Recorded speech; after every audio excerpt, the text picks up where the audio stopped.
بسم الله نبدأ. الصلاة والسلام على سيد المرسلين. اليوم رح نشرح درس مطابقات شهيرة. هلأ بالنسبة لهدولي هن مطابقات النشر، رح بشرح لكم إياهن وبعطي كم مثال من عندي يكونوا بسيطات، وبعدين بعطيكم هدول الأمثلة أمثلة الكتاب. هي درس مطابقات شهيرة. النشر هو تحويل الجداء إلى مجموع. هلأ أنتم متمكنين من النشر بشكل عام يعني بالدرس الماضي. هون مطابقات النشر. أول مطابقة هي A زائد B والكل التربيع. أول شي رح شوف الحدود اللي موجودة عندي هون بهالقوس، هذا حد أول وهذا حد تاني بغض النظر عن الإشارة، فهذا الأول وهذا شبه التاني. شوفوا كيف رح نشتغل. بقله الحد الأول بعيد، شوفوا كيف بفكه. بقله A للتربيع يعني الأول للتربيع زائد ضعفي الأول في الثاني. شوفوا يا شباب، ضعفي الأول في الثاني الضعفين هي 2، الضعفي هي 2. ضرب الأول من هو A، ضرب الثاني من هو B. طيب أنا ما في أتخلى عن إشارات الضرب هدول طبعا، ويساوي معناتها هي نفسها 2 AB، فأنا رح أكتبها فورا 2 AB، بس كتبتن هون لتعرفوا كيف عم بشتغل. هلأ معناتها ضعفي الأول في الثاني زائد مربع الثاني ب للتربيع، هي ب للتربيع. رح اكتب لكم اياهم هلا هيك هون، يعني كيف انا عم بحكيهم رح اكتبهم مشانكم، فانتوا اكتبوهم برصاص، انا هلا رح اكتبهم بالازرق. بقول مربع الاول زائد ضعفي ضرب الأول ضرب الثاني زائد مربع الثاني، هي مربع الثاني. شوفوا هون زائد وهون زائد، فصار عندي 3 حدود، هذا حد أول وهذا تاني وهذا ثالث، وشوفوا هون حد بحد بحد 3 حدود. أما المطابقة الثانية فهي A ناقص B للتربيع، هي A ناقص B والكل التربيع. كيف بنشرها؟ هيك بقول له مربع الأول مربع، بس تعالوا لنبهكم على فكرة. رح شوف الحدود اللي عندي حد أول وحد تاني بغض النظر عن الإشارة، هذا الأول وهاد التاني. طيب الأول للتربيع ناقص ضعفي الأول في الثاني. طب ضعفي الأول في الثاني كيف بدي أشتغل فيهم؟ مثل فوق، هي الضعفين، ضعفين ضرب الأول ضرب الثاني يساوي، فيني أتخلى عن إشارات الضرب هدول، فبتصير 2 AB، معناته هون 2 AB زائد مربع الثاني. قال الثاني هو ناقص B، لا ديروا بالكم الثاني هو B، أنا ماني عم بعتبر إنه عندي هون إشارة، خلص الثاني هو B معناته B للتربيع. كمان رح نشتغل مثل ما اشتغلنا فوق، مربع الأول هي مربع الأول ناقص ضعفي ضرب الأول ضرب الثاني زائد مربع الثاني وهي مربع الثاني. قال يا أنسة هي نفسها، هي لا مو نفسها، الفرق بيناتهم هو هاد، ماشي؟ يعني هون عندي موجب هون عندي سالب، هون عندي موجب هون عندي موجب، تمام؟ هي مطابقة أولى هي مطابقة تانية. هلأ المطابقة الثالثة والأخيرة بالنشر 3، بيكون عندي هذا الشكل A زائد B مضروبة ب A ناقص B. قال كيف بدي اشتغل بهي؟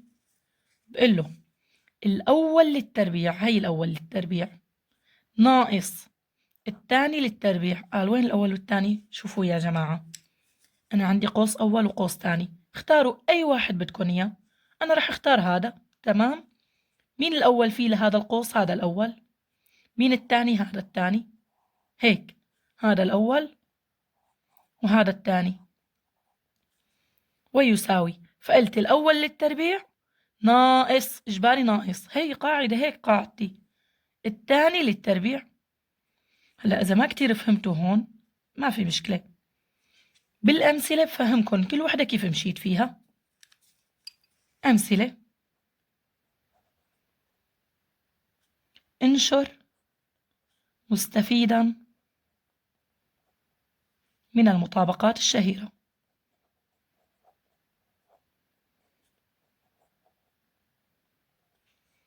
المثال الأول هو عبارة عن x زائد 1 للتربيع.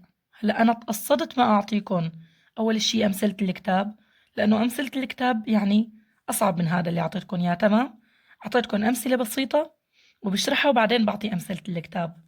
يساوي مثل ما حكينا هون، هاي المطابقة الأولى. شو قلت؟ عندي حد أول وحد تاني. كيف فكيتها؟ يعني كيف نشرت؟ قلت الأول للتربيع زائد ضعفي الأول في الثاني، يعني الضعفين ضرب الأول ضرب الثاني، زائد مربع الثاني. وهذا اللي رح أعمله هون. مين الأول؟ هذا الأول. مين الثاني؟ هذا الثاني. هذا الأول وهذا الثاني. بالامتحان اللي عم بكتبه برصاص ما بتكتبوا، أنا هلا عم بكتب لكم هيك لأشرح لكم بس. طيب، قال هلا مربع الأول، هي الأول للتربيع زائد ضعفي ضرب الأول، الأول هو إكس، ضرب الثاني، الثاني هو 1 زائد مربع الثاني 1 للتربيع يساوي إكس مربع مثل ما هي ونظبطها يعني، زائد هون عندي ضرب، بضرب الأعداد ببعضها وعندي مجهول واحد بحطه مثل ما هو، 2 ضرب 1 2، والإكس بحطها مثل ما هي، زائد مربع الثاني 1 للتربيع 1. المثال الثاني، المثال الثاني رح آخده x ناقص 2 للتربيع. مين الأول؟ الأول هو x، هاي الأول. مين الثاني؟ هذا الثاني، بغض النظر عن الإشارة، ماشي، بغض النظر عن الإشارة. الأول للتربيع، هي الأول للتربيع. طيب ناقص، هي ناقص ضعفي الأول بالثاني. قال الثاني ناقص 2 يا أنسة، لا، ديروا بالكم، الثاني هو 2، خلص أنا شو بدي بالإشارة هي، زائد مربع الثاني 2 للتربيع يساوي x مربع مثل ما هي x مربع ناقص، هون عندي ضرب، شوفوا هون هيك عندي ضرب بين الأعداد. هلأ بضرب الأعداد ببعضها والمجهول بحطه جنبهم، 2 ضرب 2 4، والإكس بتصير 4x، فصارت هيك 4x زائد مربع الثاني 2 للتربيع، هي 2 ضرب 2، فبالتالي هي شو؟ 4. 3 رح ناخد x زائد 5، هي x زائد 5 مضروبة بx ناقص 5 يساوي، شوفوا هي نفس المطابقة مينا الثالثة، هي عندي a زائد b مضروبة ب a ناقص b، فبقول له الأول للتربيع ناقص الثاني للتربيع. خدوا أي قوس بدكم إياه، اختاروا أي قوس. رح اختار مثلا الأول. هلا أول قوس مين الحد الأول فيه؟ هذا، هي الأول. مين الحد الثاني؟ هذا، بغض النظر عن الإشارة هذا الثاني.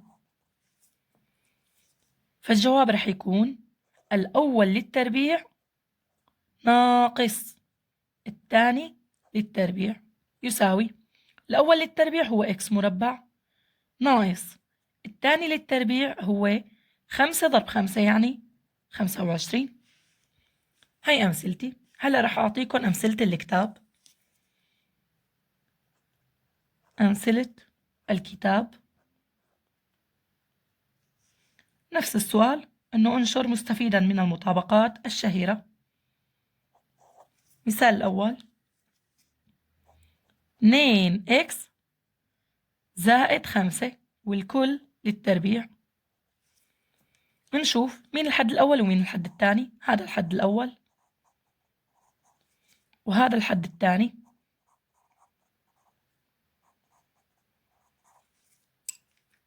كيف بفكها؟ شوفوا هون قلت الأول للتربيع زائد ضعفي الأول في الثاني زائد مربع الثاني.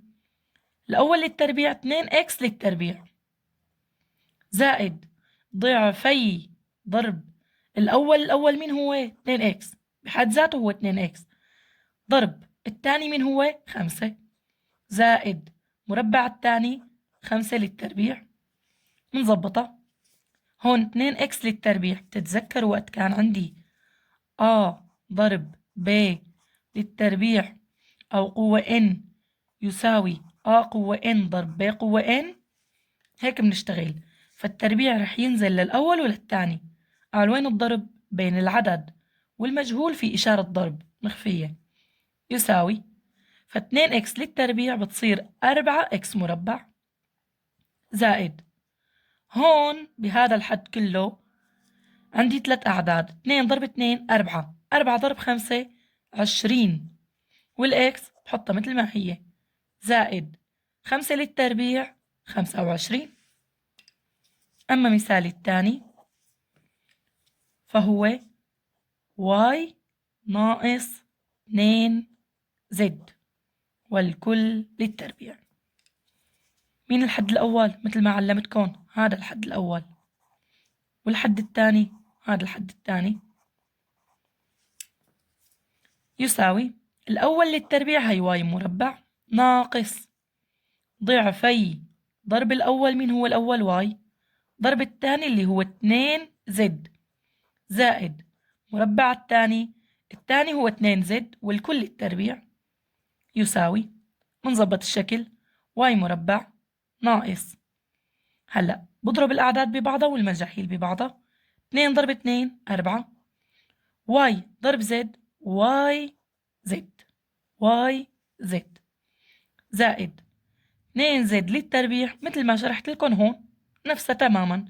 فالتربيع بينزل للأول وبينزل للثاني فبالتالي بتصير 4z مربع. مثال الثالث عندي 2a زائد 3b مضروبة ب 2a ناقص 3b يساوي. ناخد أي قوس بدي إياه. أي قوس بدي إياه. طب تعالوا نجرب ناخد هذا. شو رأيكم؟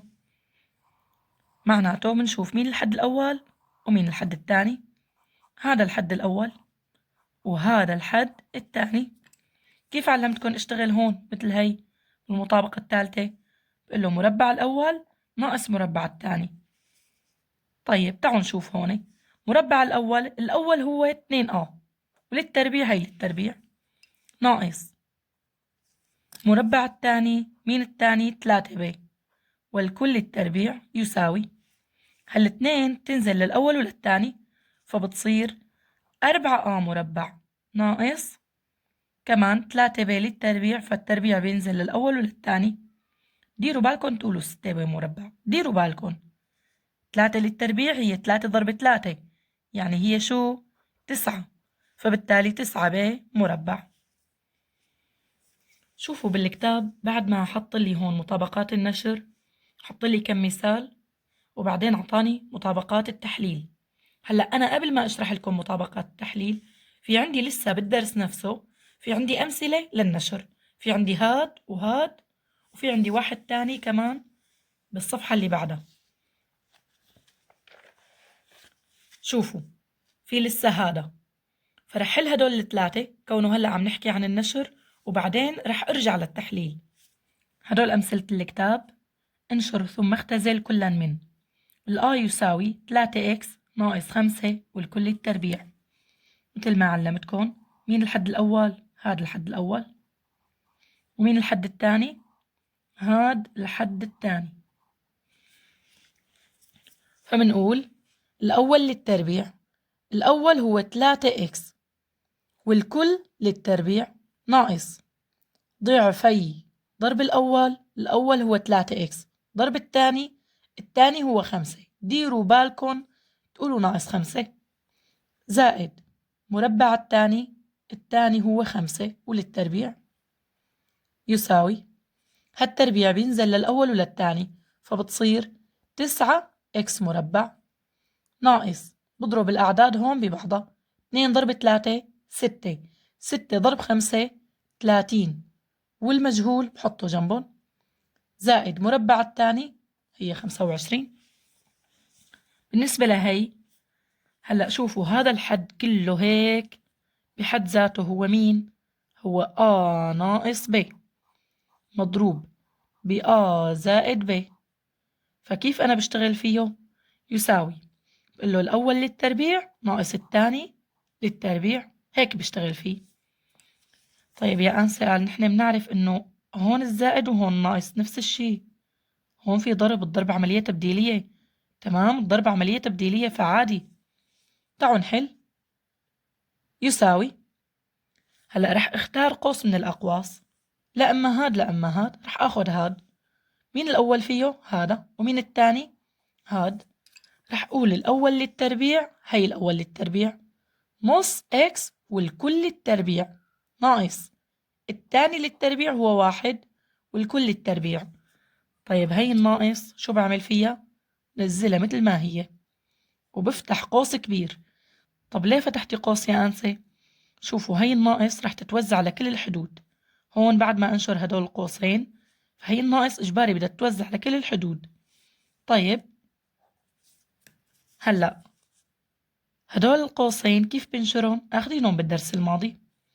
إكس ضرب إكس إكس مربع إكس ضرب ناقص 3 ناقص 3 إكس ناقص 1 ضرب إكس ناقص إكس ناقص 1 ضرب ناقص 3 زائد 3 يساوي هلأ هي التربيع رح تنزل للأول وللثاني.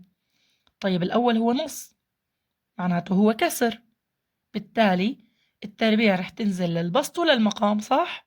1 للتربيع 1 2 للتربيع 4 وإكس للتربيع إكس مربع ناقص نزلت 1 للتربيع 1 ناقص نفتح قوس لسه ما وزعت الناقص في عندي حدين هون بيشبهوا بعض.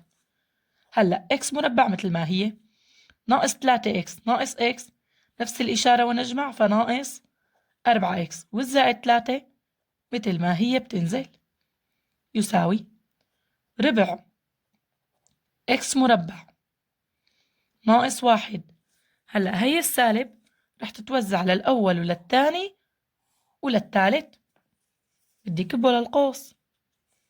طيب ناقص إكس مربع زائد 4 إكس ناقص 3. منرتب هلأ الحدود المتشابهة ومنجمعها يساوي ربع إكس مربع ناقص إكس مربع. هلأ الزائد 4 إكس ما لها شبيه بس رح حطها جنبهم ضل الناقص 1 مع الناقص 3. طيب هي فيها كسر مقامها 4. طب هون ما لازم يكون عندي مقامات موحدة لأقدر أجمع البسوط. طيب العدد اللي ما له مقام مقامه 1 بوحد المقامات على 4 فبتصير بهذا الشكل يساوي ربع إكس مربع مثل ما هي ناقص 4 على 4 إكس مربع زائد 4 إكس نزلتها مثل ما هي. هون ناقص 1 ناقص 3 نفس الإشارة ونجمع بالتالي ناقص 4 يساوي هون توحدت المقامات فهي المقام المشترك 1 ناقص 4 إشارة الكبير وبطرح فناقص 3 إكس مربع زائد 4 إكس ناقص 4. مثال هذا آخر مثال بالنسبة للنشر وبعدها بننتقل للتحليل. ليكن إي يساوي 3 ناقص 4 جذر 5 مضروبين ب3 زائد 4 جذر 5. قال لي أثبت أن إي عدد صحيح. تتذكروا بدرس طبيعة الأعداد أول درس بناخده بكتاب الجبر كيف كان فيني صنف هذا العدد؟ صحيح طبيعي عشري كذا ما كان فيني أعرف شو نوعه إلا إذا كان الشكل مبسط للآخر. هذا مبسط شي؟ طبعا لا. تعالوا نشتغل فيه. هلا بالنسبة هي مطابقة ثالثة. هي A ناقص B مضروبة ب A زائد B. طب كيف بنشرها؟ بقول الأول للتربيع ناقص الثاني للتربيع. طيب مين الأول؟ تعالوا ناخد قوس من هالقوسين. رح آخد هاد. مين الأول؟ هاد الأول. هي الأول. مين الثاني؟ هاد الثاني، بغض النظر عن الإشارة. الأول للتربيع، فقبل ما أقول الأول للتربيع رح أحط عبارة الإي مثل ما هي. إي يساوي 3 ناقص 4 جذر الخمسة مضروبة ب3 زائد 4 جذر الخمسة يساوي الأول هي 3، وهي الأول للتربيع، ناقص الثاني للتربيع هي جذر أو 4 جذر 5 للتربيع يساوي 3 للتربيع 9 ناقص هذا التربيع رح ينزل للأول وللثاني، فرح تصير 16 ضرب. هلأ التربيع رح يروح لي الجذر يبقى 5 يساوي 9 ناقص 16 ضرب 5 80. 9 ناقص 80 إشارة الكبير وبطرح، فسالب 71. هل هذا عدد صحيح؟ إيه، هو قال لي أثبت وأنا أثبتت هذا الكلام. بقول له وهو عدد صحيح. رح نشرح لكم مطابقات التحليل. عندي هاي المطابقة الأولى، هاي الثانية، وهي الثالثة، وعاطيني هدول الأمثلة، ولسه كمان في مثال. شوفوا هذا المثال عبارة عن A و B. التحليل مين هو؟ هو تحويل المجموع إلى جداء. شوفوا المطابقات كيف بتقلي. المطابقة الأولى عندي حد أول، حد ثاني، حد ثالث، يعني مجموع حدود، فبدي حولهم لجداء، يعني قوس للتربيع. طيب هذا حد أول، وهذا حد ثاني، وهذا حد ثالث. كيف بحلل هي؟ بقول له جذر الأول، هذا الأول وجذرته، إشارة الحد الثاني، هذا الحد الثاني شو إشارته؟ زائد، حطيتها، وجذر الثالث هي جذر الباء مربع، والكل التربيع يساوي. هلا أنا عم بشرح لكم كيف عم بشتغل، تمام؟ هون عندي جذر وتربيع بيروحوا مع بعض، هون عندي جذر وتربيع بيروحوا مع بعض. شو بيبقى عندي؟ بيبقى عندي من الحد الأول زائد الحد الثاني ب، والكل التربيع. بس هيك. رح اكتب لكم هالحكي بالازرق، تمام؟ بس انتوا اكتبوه برصاص وفهموه. يعني هذا لإلكم جذر الاول، إشارة الثاني، جذر الثالث، والكل للتربيع. هلا كله بالأمثلة بينفهم، فانتوا بس ركزوا معي كيف بدي اشتغل بالمطابقات الأساسية هدولي، يعني بالقواعد الأساسية اللي عندي، وبعدين بالأمثلة كيف بدي اشتغل فيهم. 2. المطابقة الثانية هي A مربع ناقص 2AB زائد B مربع يساوي. علي أنسى أنا لاحظت شغلة، إنه هدول بعكس هذا النيك. إيه أكيد بعكس هذا النيك. طيب عندي حد أول، حد ثاني، حد ثالث، نفس الحكي. هي قوس جذر الأول معناتها جذر الآ مربع، إشارة الثاني إشارة الحد الثاني، لأنه هذا حد أول، هذا حد ثاني، وهذا حد ثالث. جذر الثالث، الثالث هو ب مربع فجذرته، والكل التربيع يساوي الجذر بيروح التربيع بيبقى معي والناقص حطيتها، الجذر بيروح التربيع بقي معي ب، والكل التربيع. نفس الحكي رح أحكي لكم إياه هوني. جذر الأول، إشارة الثاني، جذر الثالث، والكل للتربيع. بالنسبة للمطابقة الثالثة هي A مربع ناقص B مربع يساوي. شوفوا يا شباب، هون هي الأول وهي الثاني بغض النظر عن الإشارة، هي أول وهي ثاني. بحط قوسين هيك بهذا الشكل، واحد موجب وواحد سالب. جذر الأول، شو جذر الآ مربع؟ لأنه الجذر بيروح التربيع. جذر الثاني، شو جذر البي مربع؟ ب، كمان الجذر بيروح التربيع. هون نفس الكلام ب. بس هيك. رح أعطيكم كم مثال من عندي يكونوا شوي بسيطات، وبعدها رح أعطيكم أمثلة الكتاب. أمثلة حلل ما يلي. مثال الأول هو x مربع زائد 2x زائد 1 يساوي. طيب كم حد عندي هون؟ 3. هذا حد أول وهذا حد تاني وهذا حد ثالث. بذكر مين اللي بيفصل لي الحدود عن بعضها؟ الزائد والناقص. تمام. هلا كيف اشتغلت هوني؟ الجذر الأول إشارة الثاني جذر الثالث والكل التربيع. طيب هي قوس والكل التربيع. شو جذر الإكس مربع؟ هي الأول يعني. شو جذرها؟ بيروح الجذر مع التربيع بيبقى إكس. شو إشارة الحد الثاني؟ زائد، هي حطيته. شو جذر الحد الثالث؟ شو جذر الواحد؟ 1 والكل التربيع بس. بكل بساطة يعني 2. رح ناخد مثلا إكس مربع ناقص 2x زائد 1 يساوي. عندي 3 حدود، حد أول حد تاني حد ثالث. عندي السالب والموجب هن اللي بفصلوا لي الحدود عن بعضها. فشوفوا هون الثانية الجذر الأول إشارة الثاني جذر الثالث والكل التربيع. هيك اشتغلت. طيب شو جذر الإكس مربع؟ إكس. أول شي رح أفتح قوس وسكره وهي للتربيع. جذر الإكس مربع هي إكس. إشارة الثاني هي إشارة الحد الثاني. جذر الثالث شو جذر الواحد؟ 1. 3. عندي مثلا 4 إكس مربع ناقص 9 يساوي. طب تعالوا نظبط شكلها، يعني نعمل إنه عدد للتربيع ناقص عدد للتربيع. طيب 4 إكس مربع هي 2 إكس والكل التربيع، وهي الناقص هي ناقص. 9 هي عبارة عن 3 للتربيع، فصارت من الشكل A مربع ناقص B مربع. كيف بحللها؟ بفتح هيك قوسين، وحدة بحطها زائد وحدة ناقص. ألاقي أنسي هون الناقص وهون الزائد نفس الشي.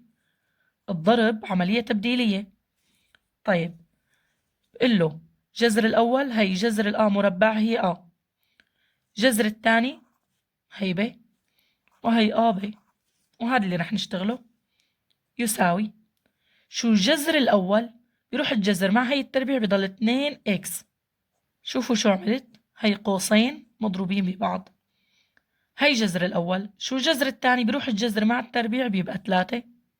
هون نفس الحكي ناقص، بيصير 2 إكس وهون 3. هلأ أمثلة الكتاب.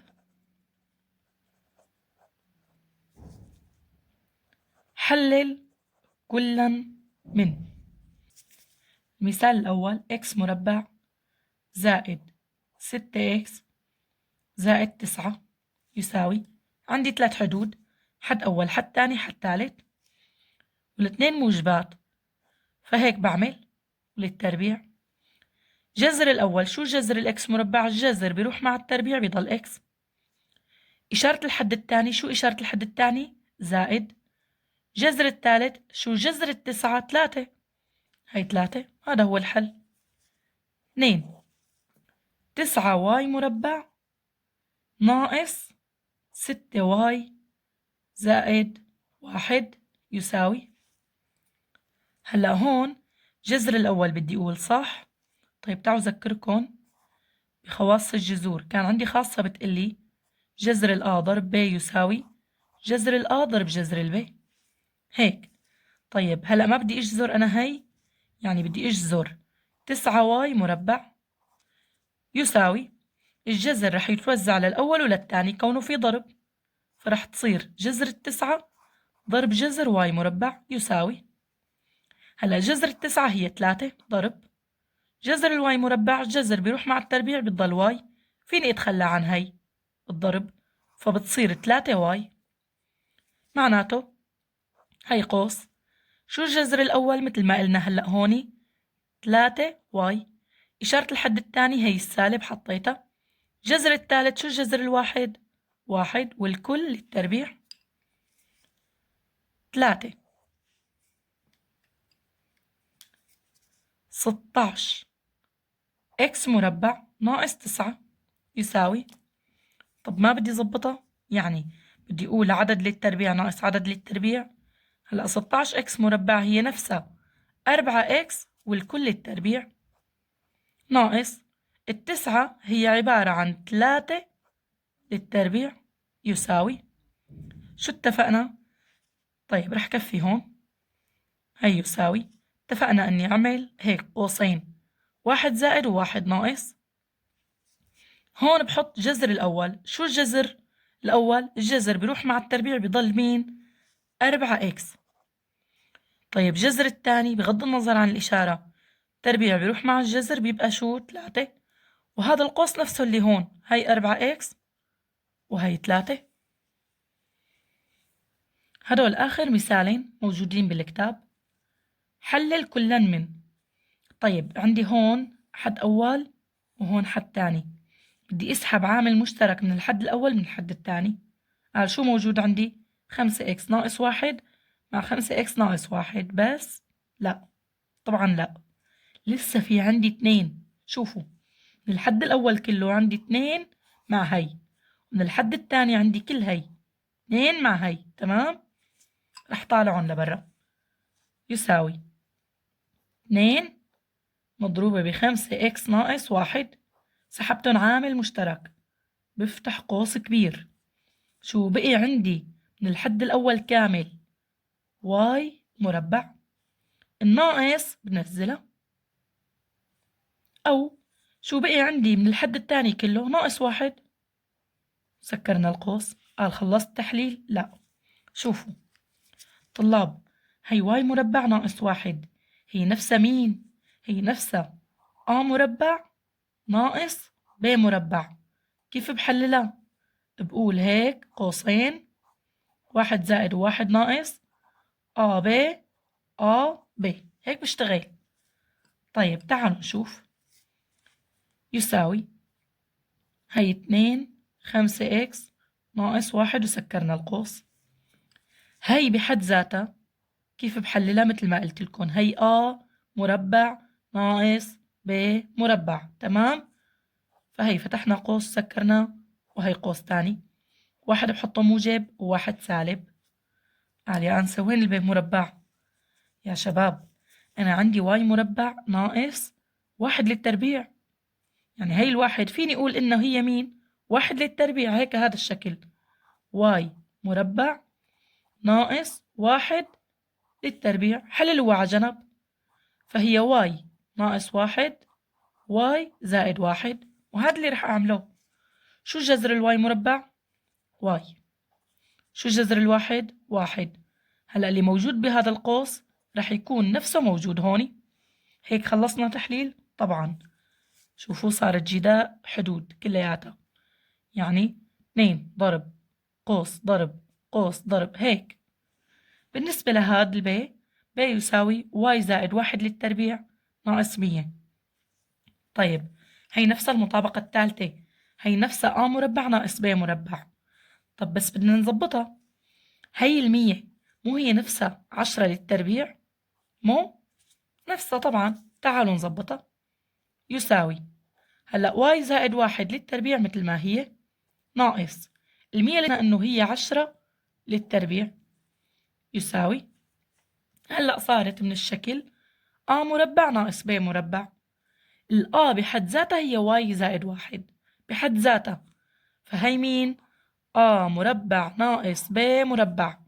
كيف كنا نحللها؟ أعمل قوس مع قوس، وحدة موجبة ووحدة سالبة. آخد جذر الأول وجذر الثاني ونفس الكلام هوني. طيب تعال نشتغلها. هون رح أفتح قوس وسكره، وهي قوس وسكرنا، وحدة زائد وحدة ناقص. بالنسبة للقوس الأول، شو جذر الأول؟ جذر الأول هي جذر مين؟ جذر الواي زائد 1 للتربيع، بيروح التربيع مع الجذر بيبقى معي مين؟ واي زائد 1. فهي واي زائد 1 زائد جذر الثاني. شو جذر 10 للتربيع؟ بيروح التربيع مع الجذر بيبقى شو؟ 10. وهون نفس الحكي، واي زائد 1 ناقص 10. هيك ما خلصنا، بدنا نكفي. يساوي، في عندي حدود بتنجمع بقلب القوسين. الواي بتنزل مثل ما هي، زائد 1 وزائد 10 حدود متشابهة فبتنجمع مع بعضها، نفس الإشارة ونجمع، زائد 11. هون الواي بتنزل، زائد 1 ناقص 10 إشارة الكبير وبطرح، فبالتالي ناقص 9. إن شاء الله تكونوا استفدتوا من الفيديو، وبتمنى تشاركوا هذا الفيديو مع رفقاتكم لتعمل فائدة. بالتوفيق إن شاء الله، والسلام.